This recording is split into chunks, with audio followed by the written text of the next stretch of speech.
Welcome everyone to the Career Source Network Welfare Transition webinar series. This is the first of many to come, and this is the orientation and overview. And so what I want to do is first welcome all the guests we have who are going to be a part of this webinar. And then also I'd like to welcome and thank our presenters. We have Kathleen Danclair from Career Source Flagler Volusia, Teray Donaldson from Career Source Escarosa, Rachel Palmer from Career Source Research Coast, Jessica Mishler from Career Source Flagler Volusia, Shaniqua Owens from Career Source North Florida, and in our control room, we have Vanderneck, who is be transitioning the slides and helping us with any technical things that come up along the way. Like I said, thank you all. Thank you to the presenters. Again, this is being recorded. If you would like to ask a question, please raise your hand. And unless you're asking a question or commenting, I'll speak your mic so that we can hear the presentation very clearly. So without further ado, I'd like to turn it over to Ray. All right. Good morning, everyone, all the way from Pensacola, Florida. Hope you guys are doing great. We're going to get started. First off, we're going to talk about the history, the Personal Responsibility and Work Opportunity Reconciliation Act. Such a mouthful, but if you have already completed Tier 1, I'm sure that you remember that from the history section. So as a backdrop to our training today, just keep in mind that the PRWORA of 1996 eliminated the open-ended federal entitlement program known as Aid to Families with Dependent Children, or AFDC. It was replaced with the time-limited temporary assistance for needy families, or TANF block grant. So we use TANF and WT, or welfare transition, interchangeably. And that's kind of the backdrop to the rest of the presentation today. That's the history that goes along with our intro. Would anyone from the other regions like to add anything about how the welfare reform of the 90s kind of shaped our current welfare transition system?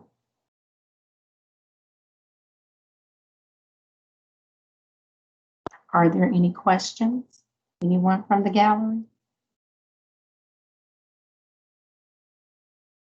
All right, well, if not, we're going to move right on into our presentation with some of the welfare transition quick facts. And that's with Rachel.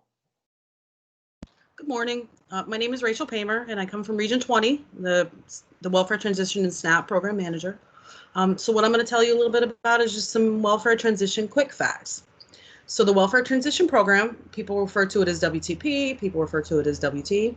It's designed to provide temporary cash assistance recipients with training, education, support services, and skills necessary to gain unsubsidized employment. So essentially what that means, the goal of the Welfare Transition Program is to help individuals get back to work. And we have many things to offer those participants to help them get there. Each region may operate their program a little differently, as we all have limited funding and we do different things policy-wise.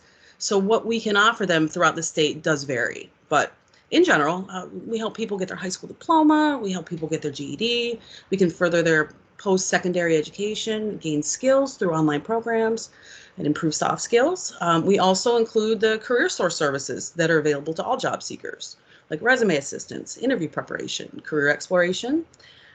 We work with our career source programs like WIOA and WIOA Youth, and we also work with our community partners. Essentially, we try to provide the participant with a team of qualified individuals working together to get this participant back on his or her feet. And we also offer assistance to remove certain barriers to employment. Again, this varies by region, but in general, we assist them with childcare. We can help them with bus passes or gas cards. Some regions help with car repair. Some regions help with clothing and uniform. We provide all of this assistance and we assign them specific activities with the goal of helping them get off assistance by gaining unsubsidized, self-sufficient employment. Anybody have any questions? Yeah, Rachel, Could you explain to us what's considered unsubsidized employment? Sure. Essentially, unsubsidized employment is a job that the employer does not receive a subsidy, which means they do not receive any government funds for the creation and the maintenance of the position. So when something is subsidized, the employer does not pay the full salary out of their own budget. But when it's unsubsidized, they do. So, Thank you. absolutely. And an example of some of the training that you mentioned would be like welding, dental hygiene, or medical billing and coding. For our region, that's some of the training that we assist with. Each region may vary. So I'm going to hand this off to Kathleen. She is up next. Go ahead, Kathleen. Good morning. So my name is Kathleen Dankley. I am the Career Service Advocate Supervisor for Region 11. And I'm just going to go over continued quick facts of helping families in need that receive TANF assistance and why they would participate in work activities. So the four general purposes of TANFs are that to provide cash assistance to families in need so that their children can be taken care of in their homes. Another one would be to reduce the dependency of families that are in need of government assistance ongoing, and to decrease the number of out-of-wedlock births. And the fourth one is to increase the formation of two-parent families. So as an example to how our region, which is Flagler Volusia, what we would do is with any extra funds, TANF funds, we partner up with, for example, the YMCA or the Boys and Girls Club, and we reach out to the youth and to reach them at this stage to help prevent teen pregnancy. That's one way we can target to avoid out of wedlock births. And I'm going to continue. Does anybody have any questions there? If not, I'm going to continue to the next slide. So there are a lot of different entities involved in customers receiving TANF benefits, and Department of Children and Families, this is their responsibility. A lot of people think that CareerSource makes all the decisions. No, DCF has a lot to do with this process as well. So they determine eligibility and issue out allotments to the customers. They refer the customers, the TCA participants, to CareerSource. Exemptions are determined to DCF, not CareerSource. Also, notice of mandatory activities, letters are sent out to the customers. Sanctions for TCA recipients are imposed by DCF, but CareerSource requests those sanctions when the customer fails to do their part. But DCF is the one that actually imposed the sanction. We also CareerSource could request to have the sanction lifted, but DCF is the ones that actually lifts those sanctions. Do we have any questions? Hey, Kathleen.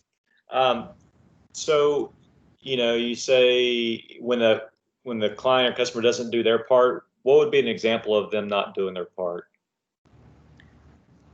Failing to attend an appointment with their caseworker, or a lack of turning in documentation that is needed for them to move forward, little things like that.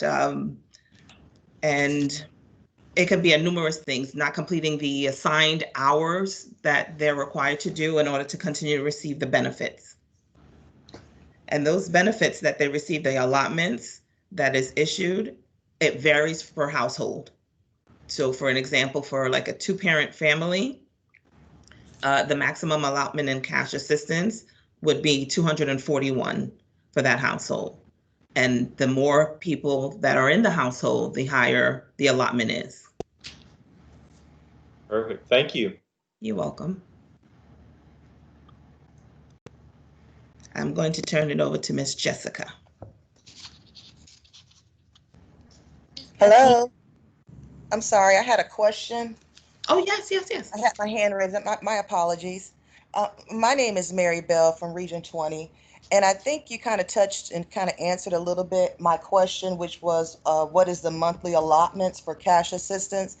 You did an example for a two-parent, I think, home, but is there like a sheet of additional information regarding those allotments? Yes, The there is. There is a calculation? breakdown for that, for each household, for the size of the household members. There is a sheet, and I'll be more than glad to share that with everyone at the end. Okay. I'll send it to Josh for him to send out.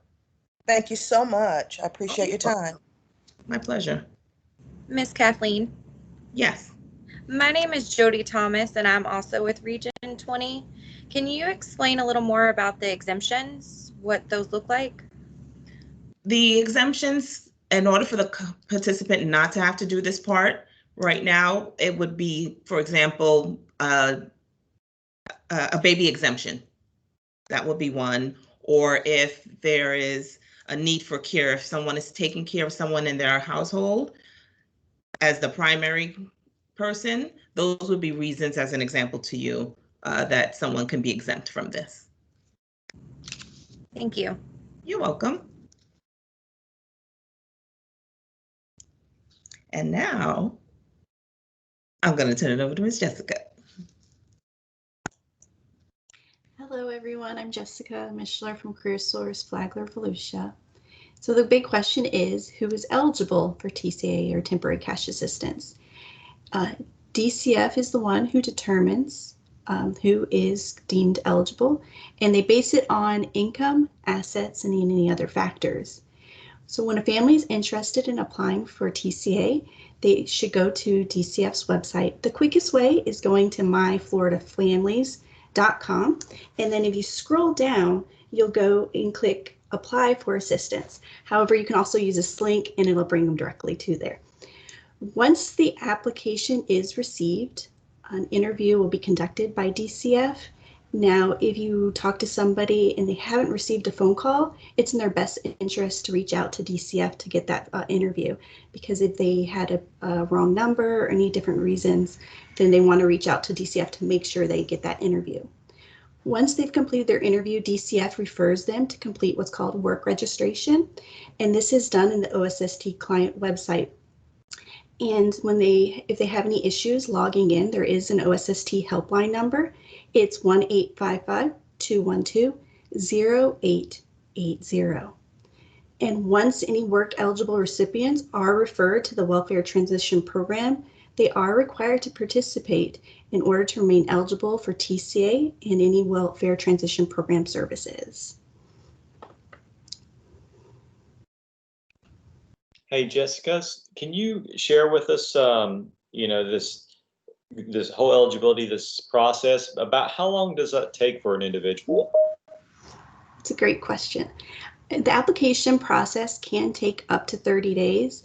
However, if the applicant has completed their application and interview, but are still pending necessary documentation, DCF has what's called the 60-day rule, which means as long as the applicant has completed their interview and the missing documentation is submitted before the 60 days from the date of application, DCF can still use their application on file. But again, keep in mind, they have to have had done their interview. If it's not submitted before then and approved by DCF, then the applicant will need to reapply.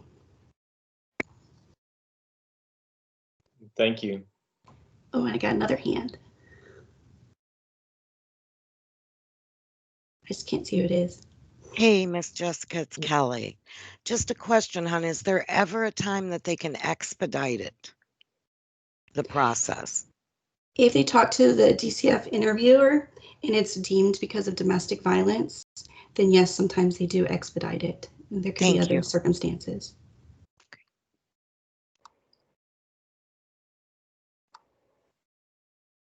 Looks like we have another question from Hope. Hi, yes, thank you so much, Josh and Jessica. I'm from Region 18. My question is, in addition to the application that the applicants have to fill out, are there any other tasks that are required for them to fulfill before they're put through this eligibility process? There's going to be several things that they're going to need to do. I mean, if the father of the child's not in the home, they have to be in compliance with child support. There's going to be, if they're employed or have just lost their job, they're going to need to get together that loss of income.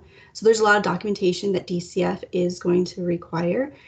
So once they complete that application and they talk to DCF for the interview, DCF is going to let them know the documentation that they need. Okay, got it. Thank you. No problem. Do we have anyone else? I don't see any more hands. Okay, then I get to pass it on to, I think, Rachel. Yes.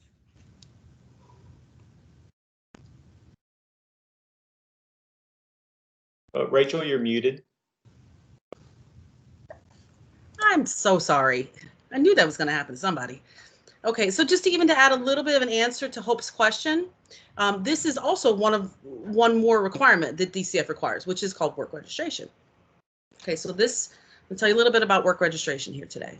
So the system that we work in for the Welfare Transition Program and SNAP is called OSST. It stands for the One Stop Service Tracking, OSST. You may hear people call it OSTI as well. So there's a staff side where we do our own case management, and then there's a client side where the individual completes the online requirements, including work registration. So this on the middle of the screen is the website address for the client site. Okay, so work registration is part of the eligibility process required by DCF for cash assistance. This is the only part of eligibility that CareerSource has a role in, and DCF determines all of the rest of the eligibility requirements.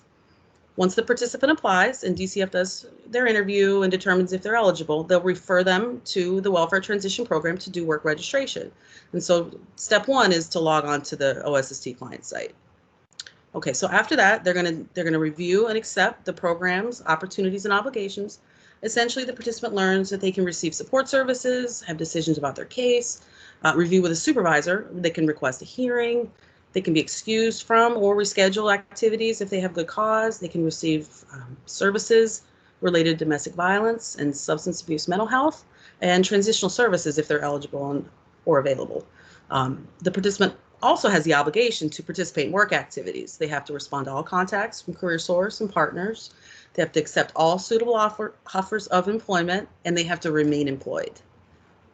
Okay, so the next step is orientation. It tells them about the program. Much of what we're talking about here is what they get to learn about in the orientation. And at the end, there's a quiz. So at this point in the online process, some regions have chose to include Employ Florida as part of this work registration requirement. So what the person has to do, they have to complete a self-service registration in Employ Florida, and then they have to apply for one job. But not all regions do it. So this is definitely region by region. The next step is an assessment. So that's step 3 on your slide. So that's the person asks questions about their needs and barriers, which childcare, transportation, it asks about their health, any disabilities, substance abuse, mental health, domestic violence, fairly long list of questions. So finally, the person will click check out, and then they've completed the online requirement. So at this step, some regions also include an orientation at the center, which means they either have a one-on-one meeting with a staff member or they do it in a group, and they learn about the local requirements for the program, but not all regions do this. So DCF is notified within 24 to 48 hours that the person completed the online requirements. And if we're in a rush and somebody really needs something, like they're past their 30 days, before their 60 days, we have the ability to go into DCF system and enter a case note if needed. And so lastly, I'll just say that although work registration is a requirement for cash assistance, it allows that individual to make an informed choice prior to becoming a mandatory participant.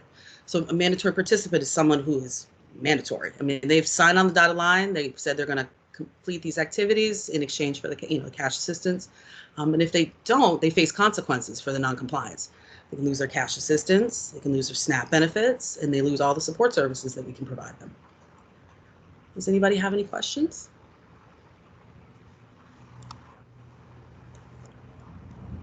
We have a question from Hope.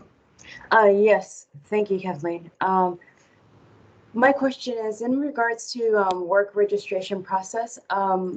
Obviously, the goal for us is to help the clients get a job? Are we looking at their strengths, like assessing what they've done professionally, so that they can not only just get like a minimum wage type of job, but something like more of a career in that process? Like, how invested are we in that?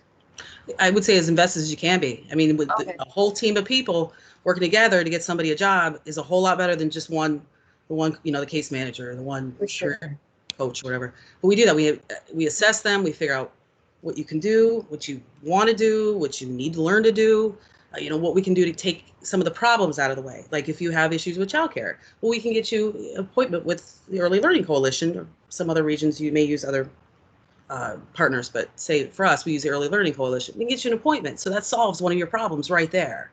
So, and if people come in with, challenging resumes, so we can help you solve that problem right there. So yeah, we invest as much as we possibly can. The program, it's time limited. So you only get 48 months in your lifetime. So you want to use as few as possible.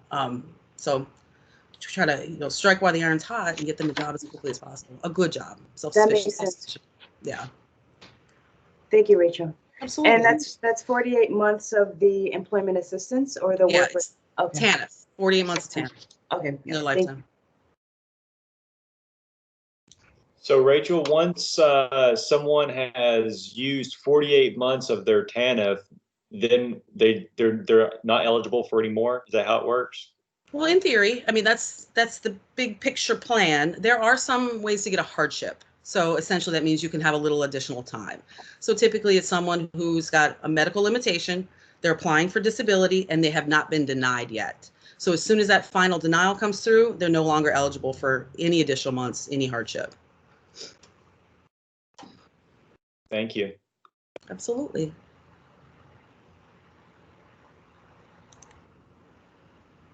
And I get to turn this over to Teray. All right. Thank you, Rachel. Again, this is Teray with Region 1 in Pensacola, Program Manager for WT and SNAP. We're going to talk a moment about assessments.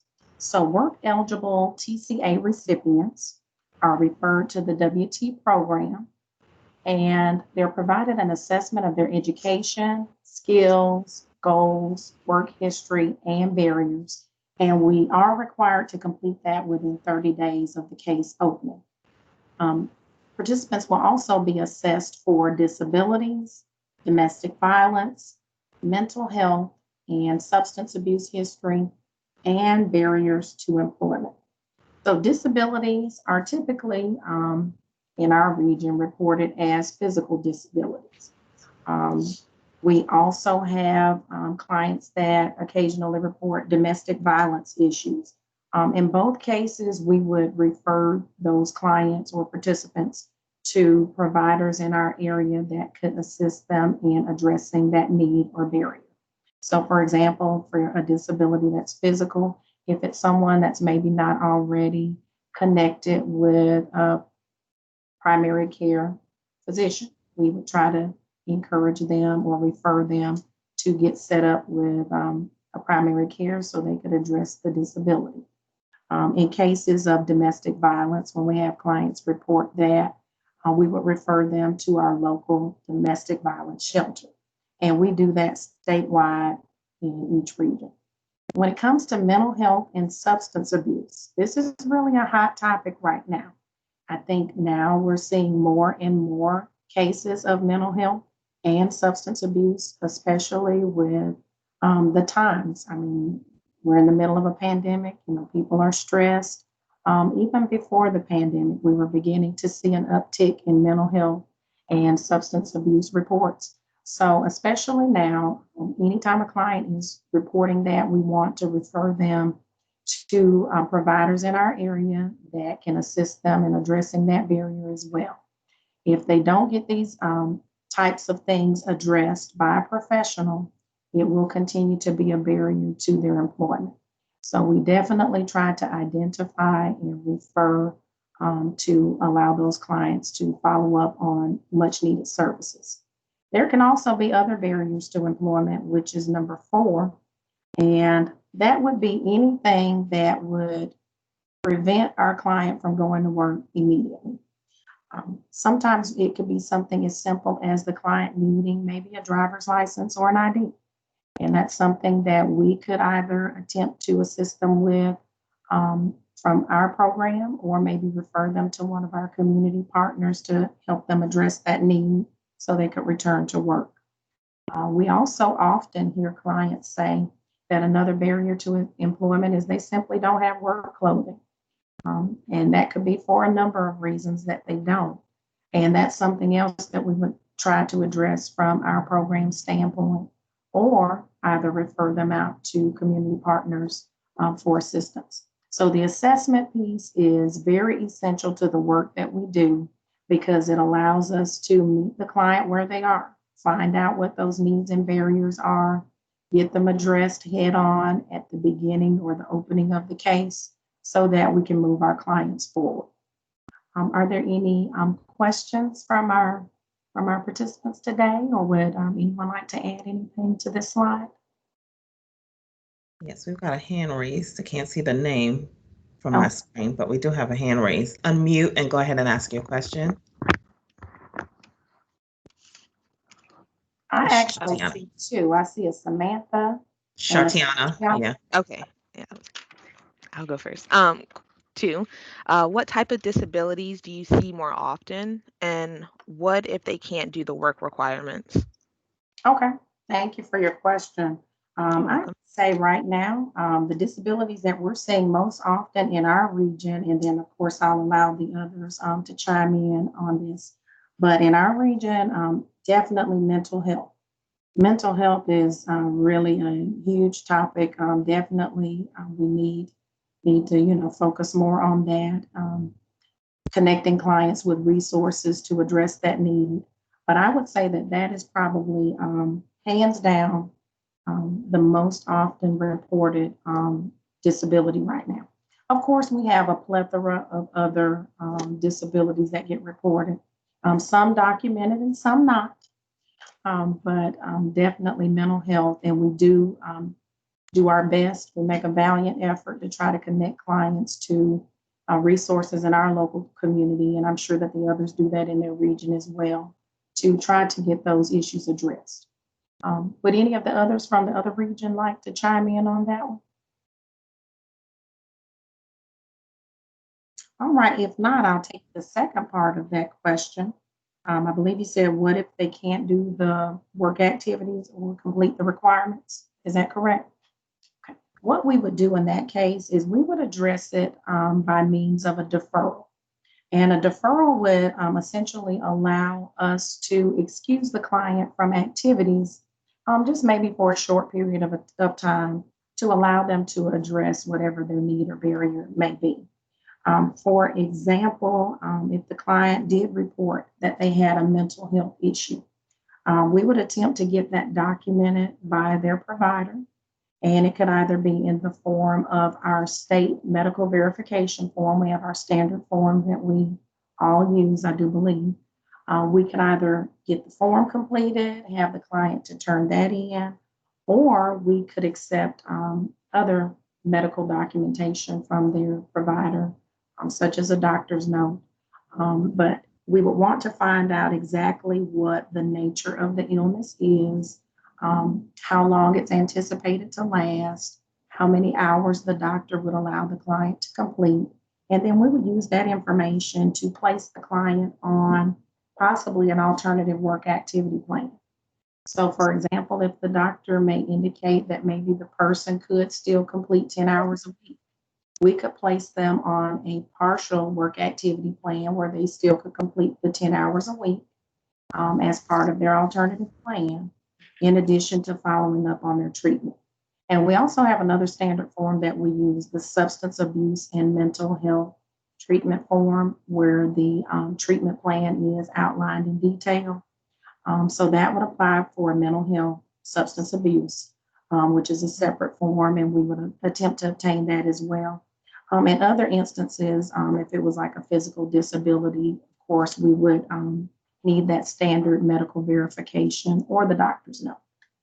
So definitely an alternative work activity plan.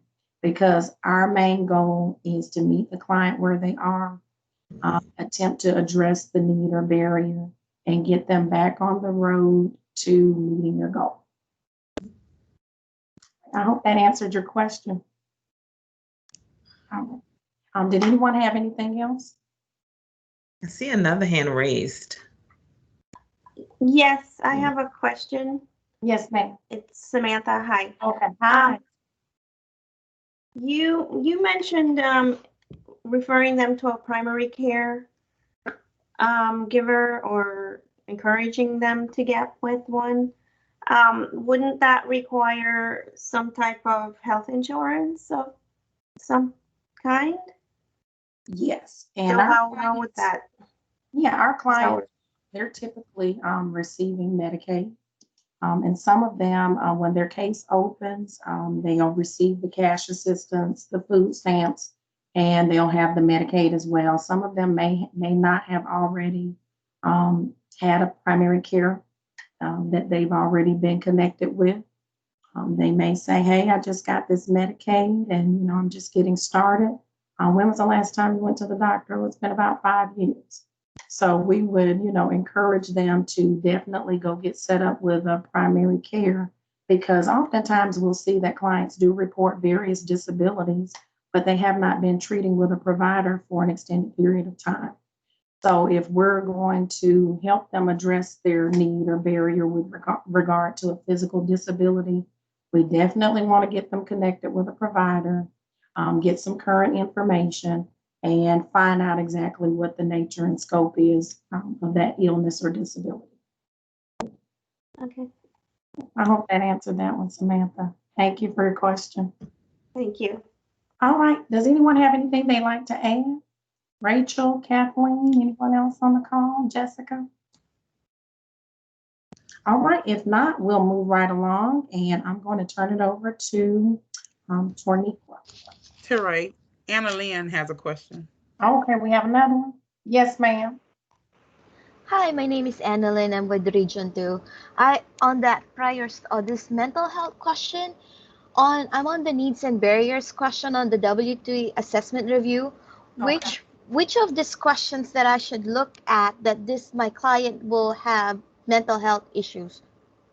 There is an assessment that clients are required to complete in the OSTI system. Mm-hmm. And of course, there are several questions that fall under the mental health category.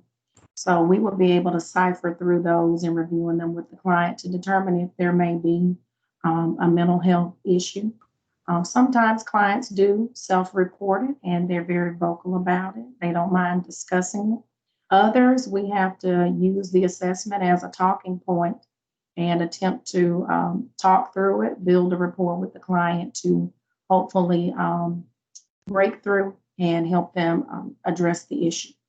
We can't force anyone to follow up on treatment, but we do referrals and we do follow up with clients. So that's how we'd attempt to locate that information via the assessment and OSTI and try to connect the clients with a resource. And if I can add some of those questions from that assessment. Sounds good. So there is, I often get very angry and I don't know why, yes or no. My anger gets so bad at times that I can't control myself and I want to lash out, yes or no. I'm easily agitated and I don't know why, yes or no.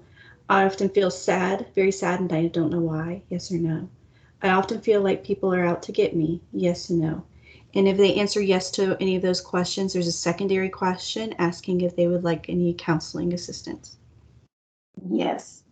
Thank you so much for sharing that, Jessica. Jessica shared that directly from the OSTI assessment that clients complete via the OSTI client portal.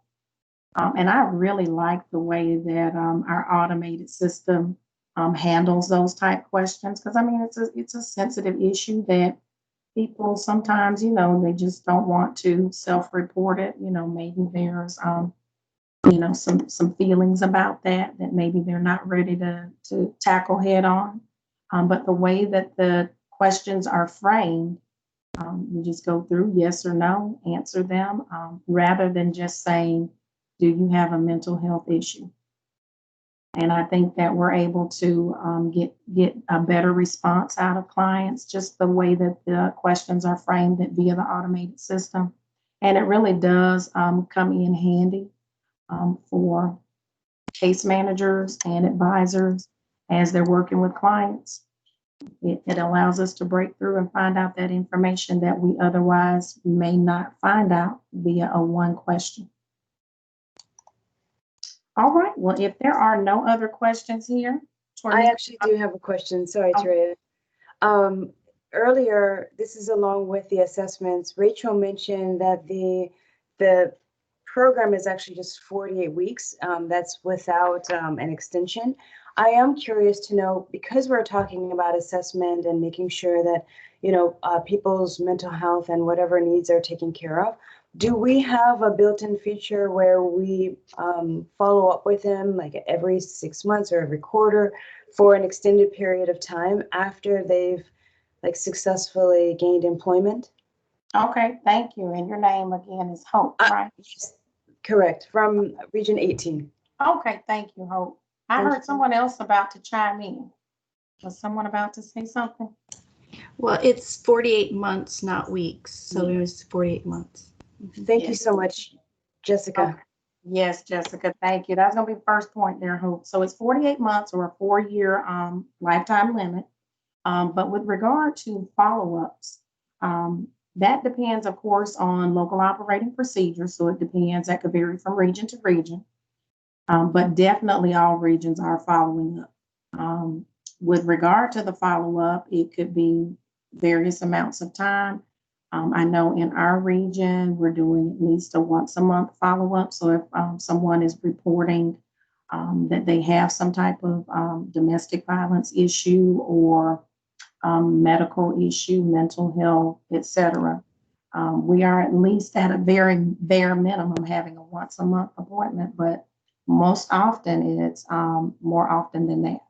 And we would outline that in the steps to self-sufficiency or the individual responsibility plan. So it's, for example, with the example that I was using on mental health, if we had it documented, we had a medical verification form or the substance abuse mental health treatment form outlining the treatment plan, we would follow up with that client. It could be maybe every 2 weeks. It could be a biweekly schedule. And at a minimum once a month, just to ensure that they're on track with their treatment plan, they're completing the hours. So definitely follow-up appointments, follow-up phone contacts or virtual contacts to ensure that the client is following through on treatment. Thank you. And I would imagine you put in a specification as to how long you're going to follow up, whether it's biweekly or bi-monthly or just as needed, right? At an individual level. We would definitely include that at each follow-up. We would set the next one and outline it via the steps to self-sufficiency or that individual responsibility plan update. Thank you. All right, you're welcome. Did anyone want to add anything to that? I would just say I think pretty much most of the regions are doing it just about the same way in that aspect. So yeah. Sounds good. Thanks, Kathleen. Thank you. Do we have any more questions? I don't see any more hands on my end. Okay, sounds good. Well, if not, I'll go ahead and turn it over to Torniqua. And I'm really turning it over to you this time, Torniqua. Good morning. I'm Taniqua Owens from Region 6. So I have the privilege of introducing the engagement portion. So participants are engaged in work activities that will enhance their work skills via job training at work sites or additional education, such as GED or high school diploma, or various certification courses that are high skill, high wage, dependent upon the region.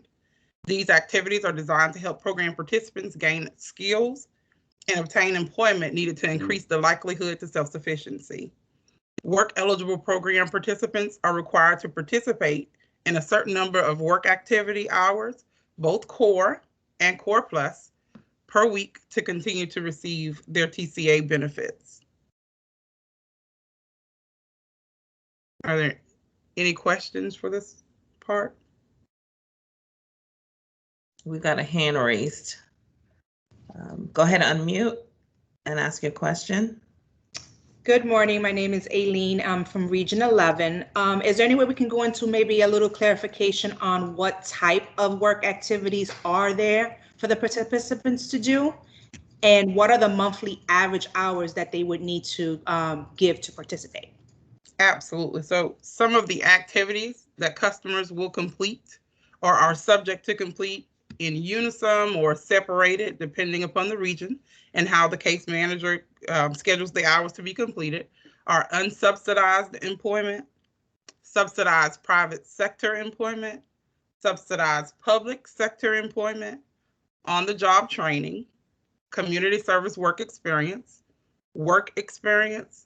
job search and job readiness assistance, vocational educational training, job skills training directly related to employment, education directly related to employment, satisfactory attendance at a secondary school or in a course study leading to a general equivalency diploma, or providing childcare and services, but that's limited in cases. Those are core and core plus activities. And some of the hours, as far as the hours go, it is really dependent upon the region. So Region 6, my supervisor, Anthony Dennis, says, well, we'll schedule people to do up to 40 hours, depending upon their circumstances. So each case is tailored to what specifics are for that caseload. But a single parent family with a child under the age of 6 are mandatory to obtain 87 core hours monthly. A single parent family with the youngest child who's over the age of 6 and a 2-parent family with at least one parent participating has to complete 87 to 130 hours monthly. A 2-parent family not receiving federally funded subsidized childcare, they're responsible for 130 to 152 hours monthly.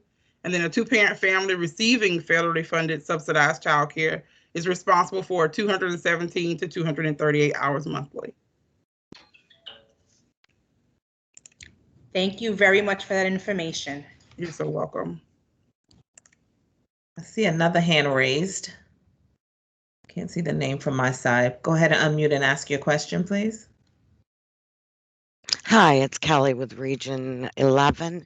Is there a limit to the amount of time that they can stay in an activity?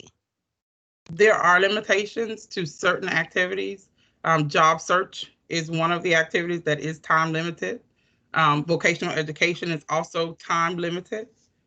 We try not to schedule, in Region 6 alone, we try not to schedule job searches until we are sure that that customer is ready to job search, that their resume is up to date, that their household circumstances have been taken care of, because nobody's going to job search if they're homeless, or nobody's going to job search if they have a domestic issue. So we try to make sure that the household circumstance is where it needs to be prior to scheduling to job search activities. For vocational education, there is a limit to that as well. So what we try to do is when they're in school, we schedule them to those hours. If they're on a Christmas break, we schedule them to something else to end that activity, and then start them back once the next semester starts, so that we can observe some of that time restraint that we do have for those activities. Wonderful. Anybody else? Thank you. Any other regions? Same for Yeah, Region 11 as well. Region 20 is the same. And I see no other hands, so I'm gonna pass it back.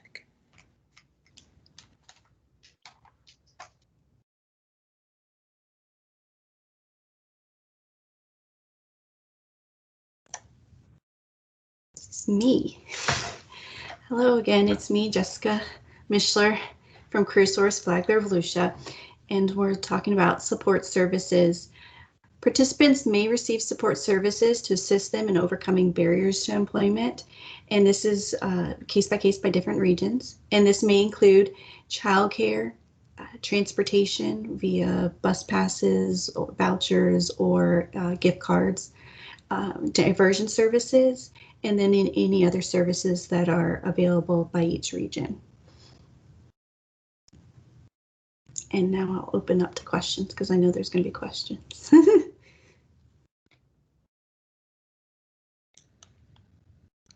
I don't see a hand on my side yet, but I know we should. Yes. Go ahead and unmute and ask your question. Thank you, Kathleen. Jessica, my question is, and this is Hope again from Region 18.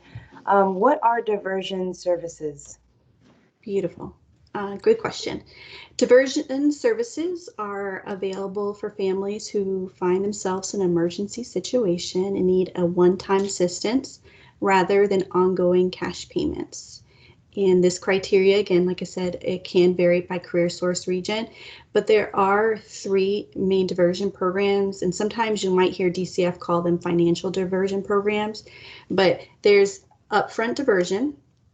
It is a one-time payment of up to, the important is up to $1,000 to assist an applicant with an emergency in lieu of going on cash assistance. So they apply for this before they actually receive cash assistance. That's why it's called upfront diversion. The family must agree not to apply for cash for 3 months after receiving the diversion assistance. And the emergency situation that is accepted will, of course, vary by career source region. So that's one of them. And then there's cash severance. This is when a participant has obtained employment. That employment has been entered in the OSST system and received by DCF. Once DCF receives this employment and it lowers their cash benefits, but they're still eligible for cash assistance and has received cash assistance for 6 consecutive months, a family can choose to apply for cash severance. It again is a one-time lump sum of $1,000 instead of ongoing temporary cash assistance, which the purpose of this is to allow the family to preserve their TCA eligibility months instead of using it because of that 48th month out, time limit. Then the third is relocation. It's to assist families who have significant barriers in moving to communities where there are greater opportunities to self-sufficiency. It also can aid victims of domestic violence who would benefit from reduced probability of further incidents through relocation. This criteria is, and the criteria of this program differs again by every career source region. Thank you, Jessica. No problem. And it looks like Annalyn. Yes. Hi, it's me again, Annalyn from Region 2. Can housing be one of the other services? Can housing can fall on the other service category?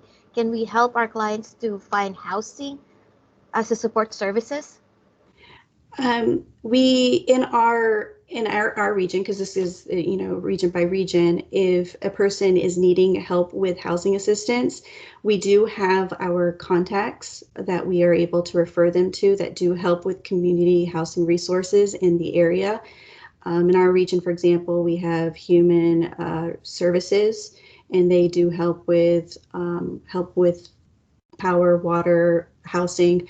We also do have other community resources like Neighborhood Center, what's in our area that also helps Family Renew and different things. So we would be helping them. Now, if a person in our region, if they needed help with housing and they've gained employment that's 50 miles or more away, that would be our criteria. We can also help with that relocation service to get into stable housing. And I don't know if any other regions has anything to share of what they do for housing assistance.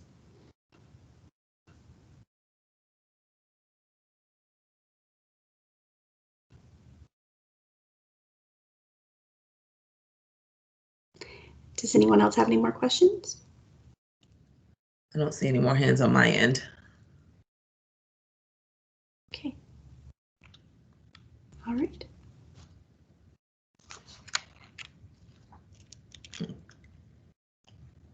And now I pass over the torch to the next slide, and I think this is Teray.